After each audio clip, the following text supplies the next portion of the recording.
everyone, and welcome to the first ever featured Tipstar spot here at Tipstars. I'm delighted to be joined today by Richard Levitt, the man behind RL Rated Racing. Good morning, Richard. Good morning, Chris. Good morning. I suppose the place to start, Richard, really is how you first got your interest in horse racing, how you got involved. Oh my word! Well, that takes us back to a completely different era, and I have to credit my grandfather. I guess it's one of those. When I was a kid, I remember being taken to the local Kempton Park with my grandfather as a little 7-year-old. Took a great interest in horse. I had no understanding of what horse racing was about, I guess, and I guess I just got the bug really, but I've never been a bettor. That's the really bizarre thing, but we'll touch on that a little bit later. And a lot of people who follow me ask me that question. How is it that you don't believe in betting? But, that'll open up some doors later in our conversation. You'll see where that comes from. But yeah, a 7-year-old kid just got taken to his local track and just the thundering noise of the horses galloping along. And I guess, like many people, it gets in your blood. You can't leave it behind. Yeah, no, I can fully agree with that. It was my grandfather who got me involved as well. So grandparents seem to have a lot to answer for. When did you realise, though, you could turn that interest into a success as a tipster? Well, see, that's a good one as well, because to give you a little bit of a lowdown, the day job works around probability. I work on probability outcomes in scenarios, and I write complex algorithms to work these out without getting really dull and boring about it. I realised that by following my passion for horse racing and investing in winners, realised that I could, why not have a go and see if I could use my probability knowledge and turn that into how we could cut horse racing cards to work in our favour. And I realised, it was about 10 or 15 years ago that actually I was taking a 20-field horse race here and turning it into 5 probable chances here, and 60-70% of the time I was picking a winner. So this is great. Didn't really do anything with it. Didn't think anything commercially would come out of it. Just, a little bit of tax-free income for myself. It was great. And it's only through word of mouth and people said, "You should really have a go at this. You've actually got quite a knack." I said, well, it's not a case of, sticking a pin on the card and hoping for the best or even studying the form too deeply. It's really looking at maths, letting maths do the job. And it kind of evolved from there. And I met a few people, and a few people said to me, "Why don't you try as a tipster?" I thought, I don't see myself as a tipster. I see myself, this is just a bit of fun. And I thought, well, actually, if somebody else can see that, why don't I give it a go? So I did. I used the same algorithms I use on a daily basis, mapped them into horse racing cards, and here we are today. And it works. Excellent. And that's a really good insight into how you pick your horses. And what does a normal day look like for RL Rated Racing? How much time each day do you spend on the cards? Obviously, you're fitting it in with a day job I as spend well. The evening, actually. Yeah, the evening I come home from work, I'll have a look at the next day's cards. I'll have a rough idea anyway of who the main protagonists are likely to be in the race and so forth. And we'll mark those, we'll score them with our algorithm. And I won't release any of the data until the next morning, because I've found whilst it does work to send data out early, there's often too many cases, especially this time of the year, where races get cancelled or too many non-runners, and then you've got to go back to the drawing board and reset it all.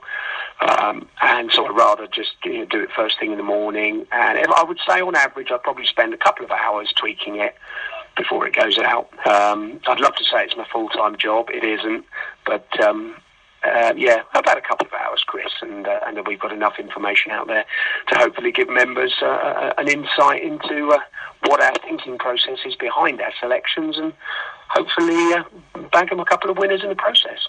Excellent. And I assume from the way in which you pick your horses that there's no distinction between the code. You cover all codes, you cover all types of racing, so it's a 364 days a year service. Absolutely. All UK racing, all weather, turf, Irish racing. I have a passion for Irish racing. I have no affiliation with Ireland in any capacity. I just realised that there was very, very few tipsters out there who cover Irish racing, and it can be a bit of a minefield, 20 plus horses quite often running in the jump season per race, but there's some beautiful racing to be had over in Ireland, and we do very well out of it. And I've got a bit of a core following on that side alone. You know, I'll get emails almost daily. People say, "Got any Irish selections today?" So that's quite encouraging. Excellent. And I think one of our aims at Tipstars is obviously to help punters to understand the need to take a long-term view when following any tipping service. We all know there's no get-rich-quick scheme. It's all about patience and having an edge over the longer term, as you've already explained. That means there will be losing days, losing weeks, even losing months along the way. How do you personally cope with those dips in form?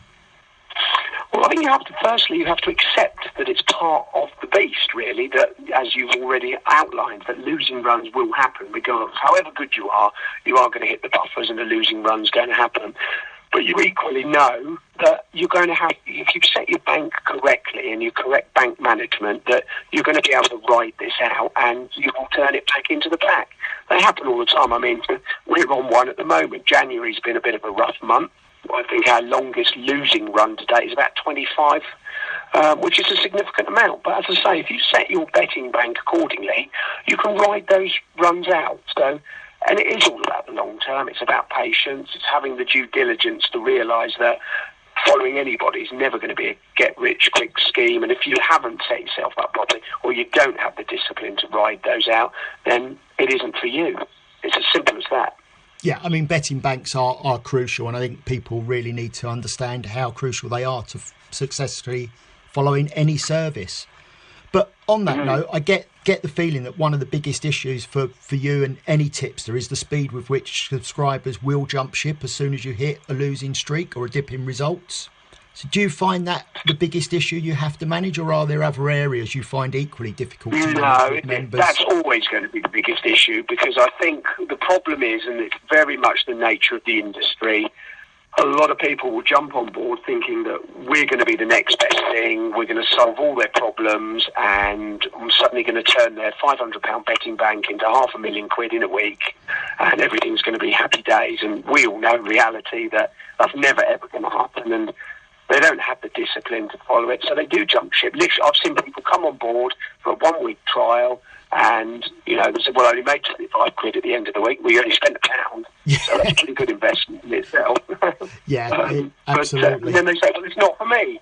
And then we go on a huge winning run, and we make £600 in 3 days, and you point that out to them, and they're so sour grapes that they're never going to come back to you anyway. But you're always going to get those, Chris. You're going to get the lucky punter who thinks you're the magic bullet, or you're going to get the serious investor out who's going to say, "Well, do you know what?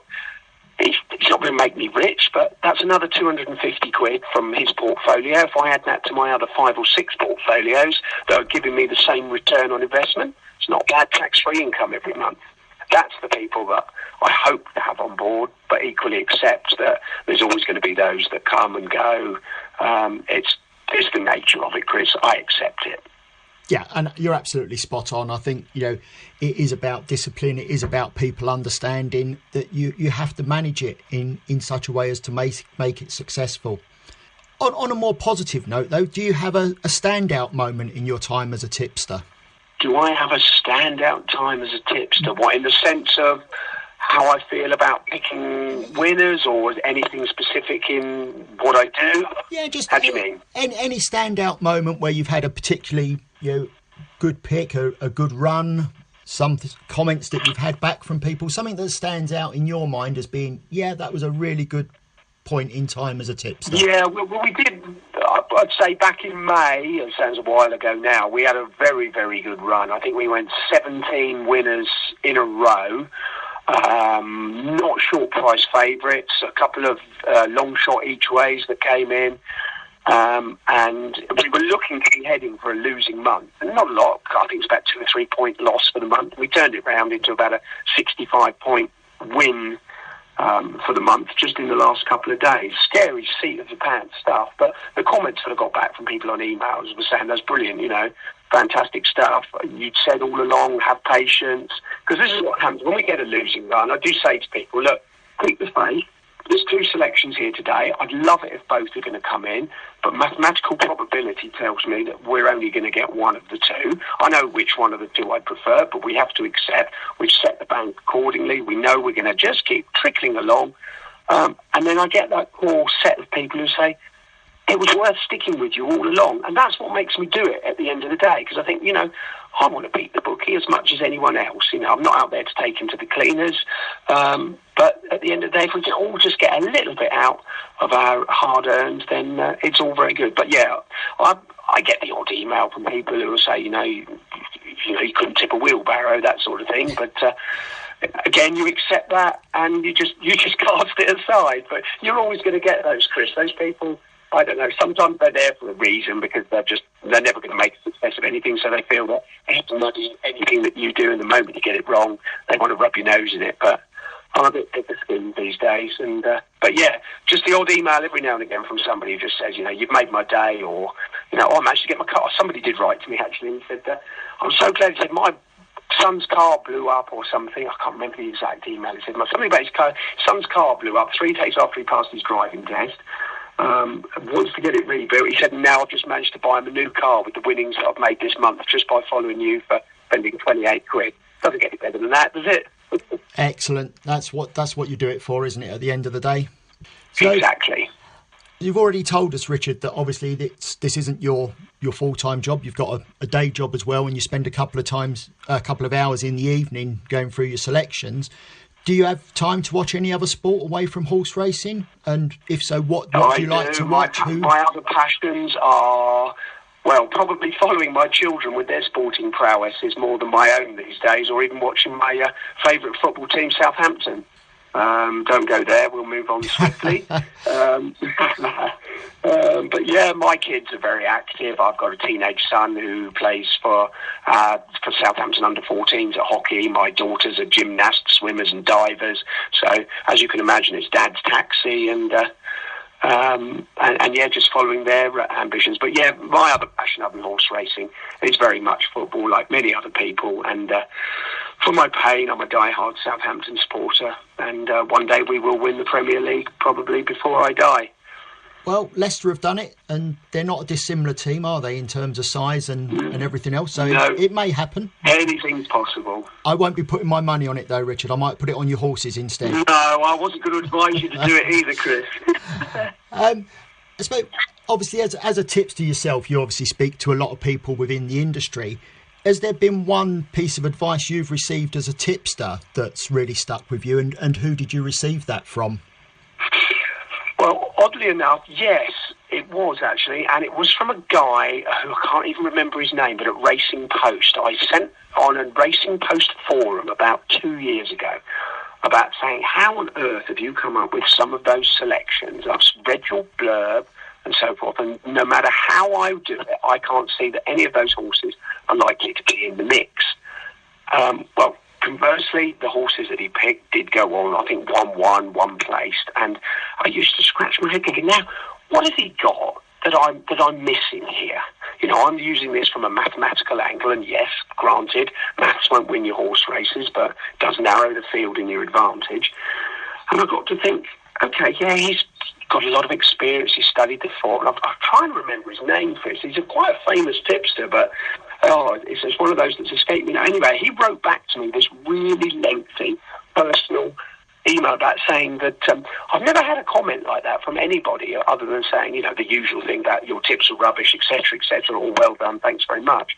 But he gave me all this insight, and I thought, I never considered it that way around, and I tweaked an algorithm of mine to accommodate that side of things. So that piece of advice was invaluable just by me questioning his own sort of sanity, really. Brilliant. And I suppose that's what it's all about at the end of the day, isn't it, Richard? It's about tweaking your own system as you find new edges, new bits of information that you can use to improve it. It's about not standing still. Yeah, absolutely right. Good. And if you could change one thing in the horse racing or tipping world, Richard, what would it be and why? Oh, I'd so love the tipping industry to be policed. There's so many unscrupulous people promising the earth for so many things, which is, I think, why we get so much bad press. I mean, I like to think everything you get from me is completely transparent, but there's a lot out there who will give you wild claims, and I hate it because there's so many people out there who fall for it all, and they muddy it all for the rest of us who just want to make you a couple of £100 every month just to enjoy the finer things in life that doesn't have to come out of your hard earned, and you can look back and say, well, I appreciate that a little bit more because, hey, that didn't cost me anything and it was completely tax-free. Thank you, Mr. Bookmaker. That's what I'd love to see change, but it's never going to happen, but I just wish it would. Yeah, and I totally agree. And I think the tipping industry, unfortunately, has got a reputation brought about by the unscrupulous few. It does muddy the water for everyone. And that's part of what Tipstars is hoping to do. You know, we're hoping to be that independent place where people can go and see the results that we've got for over a period of time. You know, the unscrupulous ones come and go. They're the ones that, you know, they're around for a couple of months trying to rip people off and you don't hear from them again. What we're trying to build with Tipstars is that historic record. You know, we can show that people have been around for a year, 2 years, 3 years, whatever it might be, and that they are genuine and they're there to provide a service over a longer period. But you're right. It's a difficult battle. It will take a long time to turn the perception around to fit the true people, the true tipsters out there who are really trying to help people. But we can only do our best, can't we, Richard? At the end of the day, we can try. Absolutely. And we can. You can't please everyone. You can't, and you said it quite right early on when you talked about people who want it to all happen overnight. You know, they're the ones who will continually sign up to the wild claims and be left disappointed. You need people who have got the right view and the right outlook to actually take the long-term view and make a success of it. I have one subscriber all the way in Australia, Chris, who wrote to me several months ago now and said, I've been following you religiously, he said, and you're not going to like this, he said, but every selection you put up, I put it on the exchange to place, and I'm making a killing. He said, I know you don't want to hear that. So I wrote back and said, of course I want to hear that. I love to hear how people are using my selections, and why would I feel offended if your strategy is to utilise the place market? That shows foresight that you can turn what I'm giving you into something that's profitable for you. That's fantastic. Brilliant news. Just keep me posted and let me know, and just send me a check. Yeah, excellent. Richard, I really appreciate your time this morning. It's been really interesting talking to you and hearing about your service and how you go about things. I'm sure the listeners have got a really good insight into the man behind the service, and I wish you every success in 2019. So thank you very much. Thank you very much, Chris. Thank you. Thank you. And remember, everyone, you can find out more about RL Rated Racing by visiting the featured tipster page at tipstars.tips. Thank you for listening, and I look forward to introducing you to more top tipsters in the coming months. Bye for now.